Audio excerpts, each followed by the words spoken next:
Hello NEET aspirants, welcome to career support NEET. काफ़ी लंबे इंतजार के बाद यूपी नीट राउंड 2 का कंप्लीट शेड्यूल आ चुका है। मैं आप लोगों को इसमें ये बताऊंगा कि ये डेट्स, टाइमलाइंस इसकी क्या है, कब रजिस्ट्रेशन स्टार्ट होगा, कब ख़त्म होगा, कब चॉइस फिलिंग करनी है, कब डॉक्यूमेंट वेरिफिकेशन होगा। एंड आप लोगों को एक एक्सपेक्टेड आइडिया दूंगा कि राउंड 1 में क्या कट ऑफ रही थी तो राउंड 2 में क्या कट ऑफ जाएगी, किस तरीके से आप लोगों को चॉइस फिलिंग करनी चाहिए। वीडियो बहुत ज़्यादा इंपॉर्टेंट है, वीडियो को लास्ट तक देखो। अगर अभी भी चैनल पर नए हो तो चैनल को सब्सक्राइब करके रख लो, जिससे आप लोगों की NEET that means MBBS BDS and AYUSH courses की जितनी भी काउंसलिंग है पूरे ऑल इंडिया की स्टेट्स की, वो सारी की सारी कवर करूंगा। आपकी पूरी काउंसलिंग प्रोसेस ईजी बना दो। यूपी नीट यूजी काउंसलिंग 2025 द्वितीय चक्र की ऑनलाइन काउंसलिंग की समय सारणी, time table. Medical counselling committee नई दिल्ली द्वारा नीट यूजी पाठ्यक्रम हेतु निर्गत समय सारणी के क्रम में प्रदेश के राजकीय निजी क्षेत्र के मेडिकल, डेंटल कॉलेज संस्थानों, चिकित्सा विश्वविद्यालयों के स्नातक पाठ्यक्रम, एमबीबीएस बीडीएस की स्टेट कोटे की सीटों पर प्रवेश हेतु द्वितीय चक्र की ऑनलाइन काउंसलिंग हेतु समय सारणी निम्नवत है। ऑनलाइन पंजीकरण एवं अभिलेख अपलोड। इसका मतलब सिंपल ये फंडा है कि यूपी में राउंड 2 में फ्रेश रजिस्ट्रेशन परमिटेड है। बहुत सारे स्टेट्स ऐसे हैं जिनकी काउंसलिंग पहले, रजिस्ट्रेशन पहले हो चुका है, सिर्फ चॉइस फिलिंग आती है। कुछ स्टेट्स ऐसे हैं कि जो राउंड 2 में आपको रजिस्ट्रेशन नहीं अलाउ करते हैं, लाइक एमपी की ही बात कर लेते हैं। तो यूपी एक ऐसा स्टेट है जहां पे राउंड 2 में आपको फ्रेश रजिस्ट्रेशन करने के लिए अलाउ किया गया है। तो फ्रेश रजिस्ट्रेशन एवं अभिलेख अपलोड करने की तिथि 10 सितंबर से लेके 15 सितंबर के बीच में ये काम आप लोगों को कर देना है। टोटल 5 दिन का समय मिलेगा। पंजीकरण धनराशि एवं धरोहर धनराशि जमा करने की तिथि, दैट मीन्स रजिस्ट्रेशन फीस और सिक्योरिटी मनी जो जमा करोगे आप, वो 10 सितंबर से 15 सितंबर के बीच में ही करनी है। अगर आप गवर्नमेंट कॉलेजेस के लिए जा रहे हो तो आपको सिक्योरिटी मनी 30,000 रुपये देनी है। अगर आप प्राइवेट कॉलेजेस के लिए जा रहे हो तो सिक्योरिटी मनी आपको 2 लाख रुपए देनी है। ध्यान रखिएगा, राउंड 2 में हो आप, यहाँ पे फ्री एग्जिट का ऑप्शन नहीं होता है। तो आप लोग उसी हिसाब से रजिस्ट्रेशन करना, उसी के बेसिस पे जब आप माइंड मेकअप कर लो कि अगर आपको सीट मिलती है तो आप ज्वाइन हो जाओगे, तो ही आप अभी इसमें रिस्क लेना, क्योंकि राउंड 1 में ओनली फ्री एग्जिट होता है, राउंड 2 में फ्री एग्जिट नहीं होता है। मेरिट सूची घोषित करने की तिथि 15 सितंबर को मेरिट सूची आ जाएगी। दैट मीन्स कितने बच्चे राउंड 2 में रजिस्टर्ड हुए और कितने राउंड 1 में रजिस्टर्ड हुए। इससे ये पता चलेगा कि राउंड 2 में नंबर ऑफ स्टूडेंट इंक्रीज हो रहे हैं कि डिक्रीज हो रहे हैं, जिससे कि एक कट ऑफ का एक्सपेक्टेशन और लग जाएगा। ऑनलाइन चॉइस फिलिंग की तिथि 15 सितंबर 25 से 18 सितंबर 25 के बीच में 3 दिन का टाइम मिलेगा आपको। 15 सितंबर 25 अपराह्न 5 बजे, मतलब शाम को 5 बजे से फिर 18 सितंबर 25 शाम को 5 बजे तक आपकी चॉइस फिलिंग होगी। 3 दिन का टाइम मिलेगा। The most important and crucial phase of this counselling, round 2 free exit नहीं है। अगर आप प्राइवेट कॉलेजेस में जा रहे हो, बहुत सोच समझ के प्राइवेट कॉलेज लेना, क्योंकि उनका बजट भी आपको देखना होगा और आपकी रैंक पे कौन सा सही बैठ रहा है वो भी आपको देखना होगा। कॉलेज एक बार अलॉट हो गया तो आप सिर्फ अपग्रेड कर सकते हो, वो उससे एग्जिट नहीं मार पाओगे, नहीं तो 2 लाख रुपए का चूना आपको अच्छा खासा लग जाएगा अगर आप प्राइवेट कॉलेज की बात करो। अगर आपको ये सारी चीज़ें नहीं समझ आ रही तो सिंपली करियर सपोर्ट नीट का पेड गाइडेंस ले लो, हम आपकी पूरी की पूरी काउंसलिंग कर देंगे पेड गाइडेंस में। और हमारा पेड गाइडेंस के लिए ये देखिए आप लोगों के सामने व्हाट्सएप नंबर लिखा है, इस पर व्हाट्सएप करके पेड ब्रोचर ले लो। पेड ब्रोचर हमारा कोई बहुत महंगा नहीं है, सस्ता ही है। सीट आवंटन का परिणाम, दैट मीन्स राउंड 2 का रिजल्ट आ जाएगा 19 सितंबर 2025 को। आवंटन पत्र डाउनलोड करने तथा प्रवेश लेने की तिथि 20 सितंबर से लेकर 26 सितंबर के बीच में, टोटल 7 दिन का टाइम मिलेगा आपको। 26 सितंबर तक पूरा का पूरा एडमिशन वगैरह ले लेना है जाके।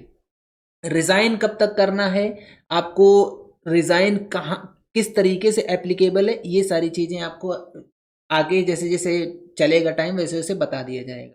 अब जैसे इसमें लिखा है यूपी नीट यूजी 2025 के शासनादेश ब्रोशर में निहित निर्देशानुसार अभ्यर्थी अपनी अर्हता का आकलन कर लें, दैट मीन्स एलिजिबिलिटी आप देख लो। चॉइस फिलिंग के लिए वही अभ्यर्थी अर्ह होंगे जिन्होंने ऑनलाइन पंजीकरण प्रक्रिया पूर्ण कर ली हो तथा जिनके मूल अभिलेखों का ऑनलाइन सत्यापन हो चुका होगा एवं जिन्होंने धरोहर धनराशि जमा की होगी। अगर आप सिक्योरिटी मनी नहीं पे करेंगे तो आप रजिस्ट्रेशन आपका कंप्लीट नहीं होगा और चॉइस फिलिंग के लिए आप इनेबल भी नहीं रहेंगे, आप ये समझिए।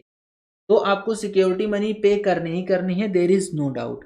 रजिस्ट्रेशन फीस आपको पे करनी। जब आप रजिस्ट्रेशन फीस सिक्योरिटी मनी पे कर देंगे उसके बाद आप अपनी ईमेल आईडी चेक करते रहिएगा, क्योंकि आपको जब तक ट्रैक आपके प्रोफाइल पे ये नहीं लिख के आ जाता है डॉक्यूमेंट वेरीफाइड, तब तक आप उसको चेक करते रहिए। क्योंकि कई बार ऐसा होता है कि डॉक्यूमेंट्स वेरीफाई नहीं हुए तो आपको मेल आएगा, मेल चेक करते रहो, अपना रजिस्ट्रेशन विंडो खोल के देखते रहो अगर कोई इश्यू आता है, ताकि उसको आप रिजॉल्व कर सको। इसके बाद सबसे मोस्ट इम्पॉर्टेंट पॉइंट ये है जिसकी वजह से काउंसलिंग डिले हुई है, वो ये है उक्त काउंसलिंग माननीय उच्च न्यायालय इलाहाबाद खंडपीठ लखनऊ में योजित स्पेशल अपील संख्या 295/2025 उत्तर प्रदेश राज्य व अन्य बनाम साबरा अहमद के संबंध में माननीय न्यायालय द्वारा पारित अंतिम आदेशों के अधीन होगी। जो केस हुआ था जिसमें ये हुआ था कि 4 जो जीएमसीज थी जिनमें मैक्सिमम रिजर्वेशन एससी कैटेगरी को दिया गया था, उसको चैलेंज किया गया था साबरा अहमद के केस में। इसमें यह जजमेंट आया है कि जो बच्चे ऑलरेडी एडमिटेड हैं उन बच्चों को गवर्नमेंट एडजस्ट करे, दूसरे कॉलेजेस में जो एससी की वैकेंसी खाली है उनमें उनको रेगुलराइज करो। इसके अलावा अगर बच्चे और एक्सेस हो जाते हैं तो उनको उसी कॉलेज में रहने दो जिन कॉलेजेस में वो एडमिटेड हैं, किसी भी बच्चे का एडमिशन कैंसिल नहीं किया जाएगा। इसके बाद जो बच्चे यहाँ से निकलेंगे इन कॉलेजेस से, उन वैकेंसीज को अनरिजर्व और ओबीसी की कैटेगरी में डालो, ये आदेश आया था। इसके बाद अब गवर्नमेंट इसको किस तरीके से इम्प्लीमेंट करती है, इसके लिए गवर्नमेंट को रिटन एफिडेविट देना है। रिटन एफिडेविट देने के बाद जो शायद अक्टूबर में इसकी नेक्स्ट हियरिंग है, अक्टूबर में जो हियरिंग है उसमें क्या आदेश आएगा उसके हिसाब से भी ये काउंसलिंग चलेगी। इसीलिए यहाँ पे इसमें नोट डाल दिया है काउंसलिंग अथॉरिटीज़ ने कि इस केस का जो भी जजमेंट होगा उसको फॉलो करना पड़ेगा, उसी के हिसाब से काउंसलिंग चलेगी। काफ़ी कॉम्प्लेक्स सिस्टम होने वाला है, आप लोग बहुत ही ध्यान से देख समझ के करिएगा। ये पूरा टाइम शेड्यूल मैंने आपको बता दिया, इसी में ये नीचे देखो पूरा इंग्लिश में टाइम शेड्यूल दिया है। ये पीडीएफ अगर आपको चाहिए तो पीडीएफ करियर सपोर्ट नीट के ऑफिशियल टेलीग्राम चैनल पे अभी आपको मिल जाएगी। टेलीग्राम चैनल ज्वाइन करो, वहाँ से डाउनलोड कर सकते हो। हिंदी इंग्लिश दोनों में अपडेट ये दिया हुआ है। अब आपको ये दिखा देता हूँ कि राउंड 1 में कितने रैंक तक सीट मिली थी, सो दैट कि आप लोग थोड़ा सा एक आइडिया लगा पाओगे कि राउंड 2 में थोड़ा सा और आगे जा सकता है कट ऑफ की नहीं जा सकता। बिफोर दैट एक इंपॉर्टेंट चीज बता देता हूँ कि अभी तक फिलहाल यूपी में कोई जीएमसी न्यू ऐड नहीं हुई है। जीएमसी अमेठी के आने के चांस हैं, बट अभी तक कोई ऑफिशियल नोटिफिकेशन नहीं आया है। तो आप लोग ये समझिए कि हो सकता है ये राउंड 3 में आए। राउंड 2 में कोई सीट ऐड नहीं हुई। ओपन कैटेगरी को 29,381 की क्लोजिंग रैंक तक सीट मिली थी। ईडब्ल्यूएस को 31,400 की क्लोजिंग रैंक तक सीट मिली थी। ओबीसी को 31,316 की क्लोजिंग रैंक तक सीट मिली थी। एससी कैटेगरी को 1,85,682 की क्लोजिंग रैंक तक सीट मिली थी और एसटी कैटेगरी को 5,36,133 की क्लोजिंग रैंक तक सीट मिली। ये जो एससी कैटेगरी की कट ऑफ है इसमें आपको स्लाइट वेरिएशन देखने को मिलेगा, क्योंकि मोस्टली जो नंबर ऑफ सीट्स हैं एससी कैटेगरी की वो तो अभी फिल कर दी जाएंगी। जो 4 कॉलेजेस जिनमें मैक्सिमम रिजर्वेशन दिया गया था उनके बच्चे जो निकलेंगे, तो एससी कैटेगरी की कट ऑफ में वेरिएशन इतना ज़्यादा नहीं दिखेगा। वहीं आपको ओबीसी और ओपन कैटेगरी की कट ऑफ में वेरिएशन दिखेगा। ये हो सकता है कि 30,000 टच कर जाए आराम से, राउंड 2 में आराम से 30,000 टच कर जाएगी। और ये ओबीसी वाली आराम से 31,800 या 31,850 तक भी टच करके जा सकता है ओबीसी का कट ऑफ, क्योंकि इन दोनों की जो वैकेंसीज हैं वो रेगुलराइज करी जा रही हैं। इन दोनों को बोल रहा हूँ, ये जो एससी कैटेगरी के वैकेंसीज हैं उनको ओबीसी और ओपन में रेगुलराइज करा जा रहा है।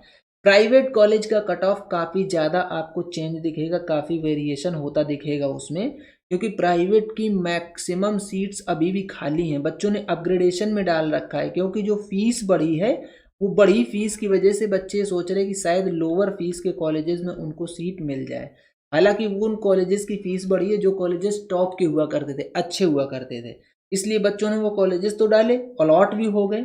लेकिन अभी कोशिश ये जारी है बच्चों की कि किसी तरीके से ऐसा कॉलेज मिल जाए जिसमें फीस कम हो। तो फिलहाल ये है कि कोई जीएमसी अगर नहीं आई तो कट ऑफ में स्लाइट वेरिएशन दिखेगा राउंड 2 में, कुछ खास वेरिएशन नहीं दिखेगा। एससी वालों को एक सेटबैक लगने वाला है, एससी कैटेगरी के स्टूडेंट्स को, क्योंकि जो वैकेंट सीट थी वो रेगुलराइज हो जाएंगी, जो सीट वैकेंट होंगी वो ओबीसी और ओपन में चली जाएंगी।